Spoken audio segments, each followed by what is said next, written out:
রাঁধুনি বাংলাদেশের ঐতিহ্যবাহী রান্না।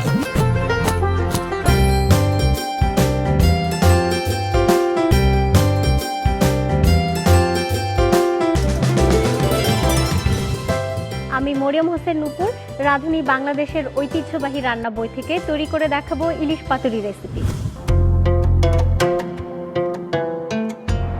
ইলিশ পাতুরি রান্নায় যে সমস্ত উপকরণ লাগবে: ইলিশ মাছ মাঝারি একটি, লাউ পাতা 8 থেকে 10টি, সরিষার তেল 1 কাপে 4 ভাগের 1 ভাগ, পেঁয়াজ কুচি 1 কাপ, সরিষা বাটা 1 কাপে 4 ভাগের 1 ভাগ, হলুদ বাটা আধা চা চামচ, কাঁচামরিচ বাটা 1 চামচের 4 ভাগের 1 ভাগ, কাঁচামরিচ 4 থেকে 5টা, লবণ স্বাদ মতো।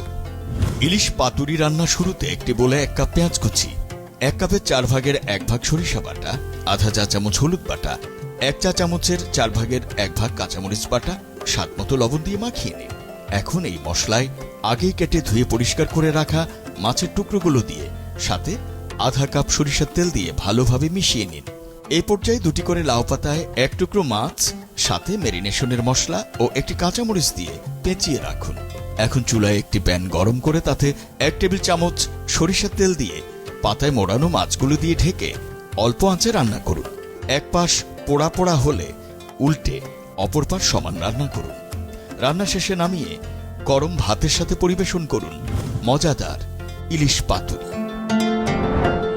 দর্শক, তৈরি হয়ে গেল ইলিশ পাতুরি রেসিপি। বাংলার ঐতিহ্যের খাঁটি স্বাদ পেতে রাঁধুনি বাংলাদেশের ঐতিহ্যবাহী রান্না বই থেকে মজাদার এই রেসিপিটি আপনিও কিন্তু তৈরি করে ফেলতে পারেন। রাঁধুনি বাংলাদেশের ঐতিহ্যবাহী রান্না।